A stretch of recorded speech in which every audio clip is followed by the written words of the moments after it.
करें? ये एक अलग पॉलिसी निकाली है अभी, बहुत सारे लोगों हमको दिखते हैं, ये सब झूठ होता है। कभी-कभी उनके घर में कुछ होता नहीं है, वो पैसे माँगने का एक नया स्टाइल है। अच्छा, मतलब मन में लगते रहता है कि कभी दे देते, फिर हाँ, कभी लगता है अरे अगर वो हाँ, सच बोल रहा वो होगा तो, ऐसा मन में इ लगता है। गुरुजी ये सच है इमोशनल कि ये ब्लैक पैसे मांगने का स्टाइल है, मैंने बहुत बारी हाँ, देखा है। हाँ, जैसे इमोशनल मैंने ब्लैकमेलिंग पढ़ाई के बोलते हैं बारे में, उसको। भक्ति के बारे में बात की तो वो भाग गए, और वैसे उनकी मम्मी बीमार है तो वो ऐसे ही बोल-बोल के ऐसे घूमते हैं, हाँ, छोटे-छोटे वो बच्चे भी। बराबर। गुरुजी जो अपाहिज होते हैं उनको दे सकते हैं ना, जैसे अपाहिज लोग भी मांगते हैं ऐसे पैसे। अपाहिज लोग फिर बाद में आपसे पैसा लेके वो किसको देंगे पता नहीं है ना, वो तो अपाहिज है, कहीं जा नहीं सकते, तो जिसको दे रहे हो पता नहीं क्या करेगा। बेटर है आप वस्तु दीजिए, है ना, वस्तु दीजिए आप उसको। कपड़ा है, कपड़ा दे दो, खाना दे दो, या रहने के लिए छत दे दो। ज़्यादा आप पैसे वाले है तो, दरिया दिल है तो उतना दे दो, ठीक है। आगे 23वां श्लोक में बताया है कि सृष्टि के आदि काल से ओम तत्सत ये 3 शब्द परब्रह्म को सूचित करने के लिए प्रयुक्त किए जाते रहे हैं। ये तीनों सांकेतिक अभिव्यक्तियां ब्राह्मणों द्वारा वैदिक मंत्रों का उच्चारण करते समय तथा ब्रह्म को संतुष्ट करने के लिए यज्ञ के समय प्रयुक्त होती है। ओके, ओम तत्सत ये 3 शब्दों को याद रखिए। ओम तत्सत ये आएगा इसी श्लोक के पीछे। 24वें श्लोक में बताया है तस्मात् ओम इत्युदाहत्य यज्ञ दान तप क्रिया पर्वतन्ते विधानोक्ता सततम ब्रह्मवादिनाम। अतएव योगीजन ब्रह्म की प्राप्ति के लिए शास्त्रीय विधि के अनुसार यज्ञ दान तथा तप की समस्त क्रियाओं का शुभारंभ सदैव ओम से करते हैं। ओम, तो ओम का अर्थ क्या है? कौन बताएगा मुझे ओम का अर्थ क्या है? ओम निराकार। किसी को पता है? सुना है मैंने, कंफर्म नहीं है, किसका? क्लियर नहीं है वैसे भगवान बोला का है।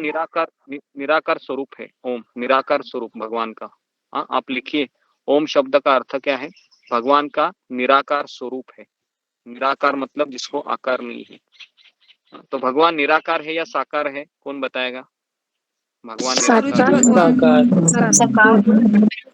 भगवान साकार है, भगवान से निकलने वाला प्रकाश निराकार है।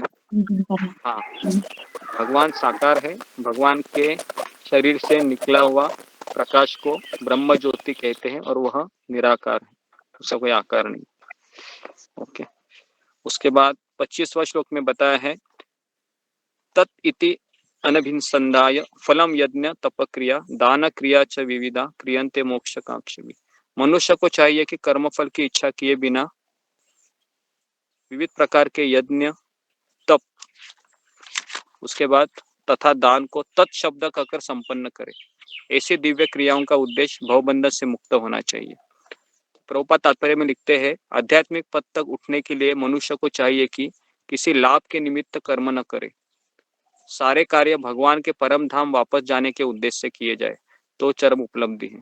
तो ये बहुत अच्छा स्टेटमेंट है कि मनुष्य को चाहिए किसी लाभ के निमित्त कर्म न करे। हाँ, तो हम इस संसार में देखते हैं कुछ फायदा होता है तो ही हम वहां पर हाथ डालते हैं, बराबर ना। फायदा नहीं हो रहा है तो हम हाथ नहीं डालते, हम सोचते हैं कि मुझे क्या मिलेगा इतना सब करके, छोड़ दो, है ना। तो लेकिन यहाँ पर भगवान कहते हैं कि मनुष्य को चाहिए किसी लाभ के निमित्त कर्म ना करे, अपना कर्तव्य रूप से कर्म करे। लेकिन हमको बचपन से क्या सिखाया जाता है? माँ 10 रुपए का नोट देती है और कहती है राशन के दुकान में जाओ, 8 रुपए का सामान ले लो और 2 रुपए तुम्हारे पास रखो, बोलती है ना ऐसे। आपको बचपन से ऐसा बोला है माँ ने, पिताजी ने कभी पैसा दे के जरा एक वड़ा पाव खा लो, थोड़ा सा ये इधर का काम करो? गुरु जी वापस मांगे सारे पैसे, गुरु जी जो भी पैसे थे वापस मांगे हैं। अच्छा, वापस मांगे हैं क्या? अच्छा, पूरे दुर्भाग्य है पूरे आपका। गुरु जी से हिसाब पूरा आपका वापस चाहिए। अच्छा है।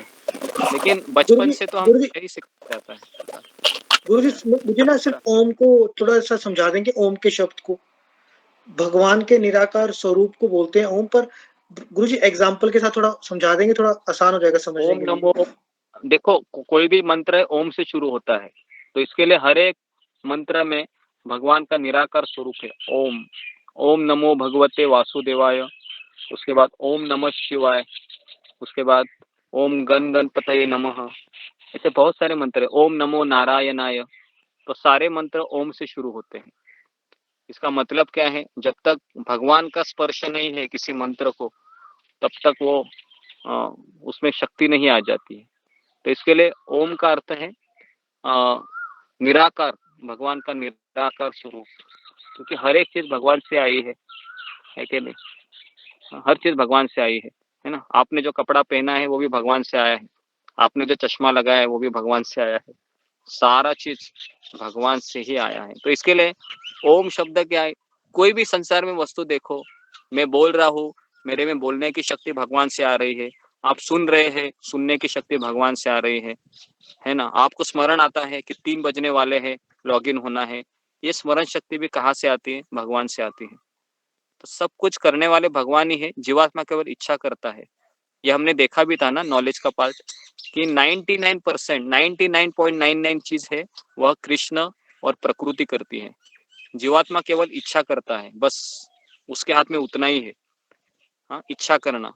अभी मुझे अमेरिका जाना है, बस उसने इच्छा किया, प्रकृति चेक करेगी इसके खाते में है क्या, हाँ, फिर भगवान उसको सैंक्शन करेंगे, इस प्रकार से फिर वो अमेरिका जाएगा। वो उसको लगता है हाँ मैं अपने कष्ट से अमेरिका गया, लेकिन कष्ट से नहीं गया, तुमने कुछ तुम्हारे खाते में जमा था, भगवान की इच्छा से तुम वहां पर आया।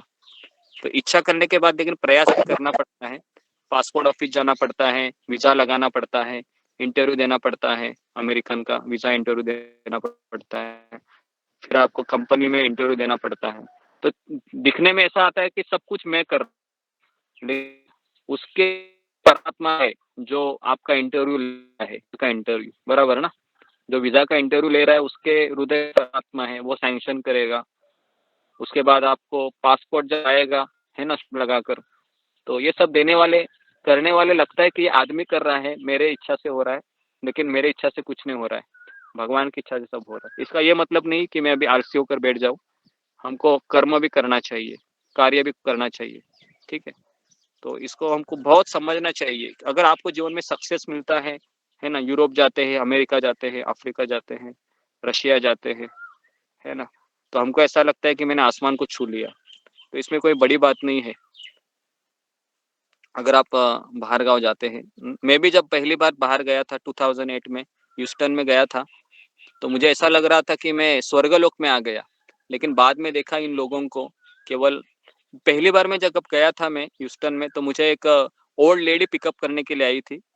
मैंने पहली बार देखा था, उसके हाथ में एक कोका कोला का बोतल था, टिन था, और उसके दाएं हाथ में एक सिगरेट था, और वो साथ साथ वो ड्राइविंग भी करती थी।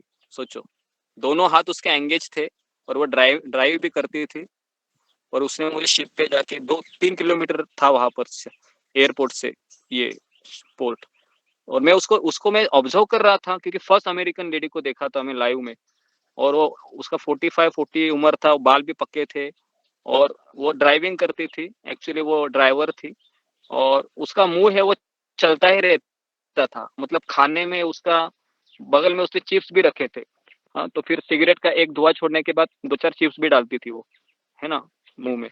तो इस प्रकार से एकदम मैं दंग रह गया कि ये अमेरिका इतना अच्छा जगह नहीं है, यहाँ लोग इंद्रिय तृप्ति में ही लगे हुए हैं, है ना। फिर उसके बाद फिर 2-3 महीने रहने के बाद हम वापस आ गए, तो उसके पश्चात फिर वापस फिर घूमना शुरू हो गए। तो घूमते घूमते सारा हमने दुनिया देख लिए, लेकिन दुनिया में भारत के जैसा शहर नहीं है, भारत का जैसा, क्योंकि भारत में यहाँ पर लोग है, लेकिन यहाँ पर धर्म की कदर होती है, लेकिन बाहर गांव में कोई धर्म वगैरह कुछ नहीं। आप देखो, किसी को कुछ एटीट्यूड नहीं है, कल्चर नहीं होता है। अगर आप सऊदी अरेबिया जाओगे तो वहाँ के धर्म तो बहुत कट्टर है, अगर वहाँ पर बुर्खा डाला जाता है लेडीज को। अगर आप अफ्रीका जाओगे वहाँ पर कल्चर अलग है, रशिया में जाओगे तो वहाँ पर कल्चर अलग है, लेकिन भारत में ही सारे धर्मों का सम्मान होता है। तो जो लोग भारत के बाहर जाते हैं तो उनको लगता है कि मैं यहाँ पर ही सेटल हो जाए। बहुत सारे लोग हमने देखे, इटली में भी हम गए थे तो वहाँ पर पंजाबी लोग सेटल हुए थे। जब हम नॉर्थ अफ्रीका गए थे तो वहाँ पर बंगाली लोग सेटल हुए, कई सारे लोग सेटल हुए हैं विदेशों में, ये सोचकर कि भारत में क्या है, गंदगी ज्यादा है, प्रॉब्लम बहुत है, इससे अच्छा है कि हम यहाँ पर सेटल हो जाएंगे। लेकिन धर्म है वो भारत में ही फलीभूत होता है और कहाँ पर नहीं है।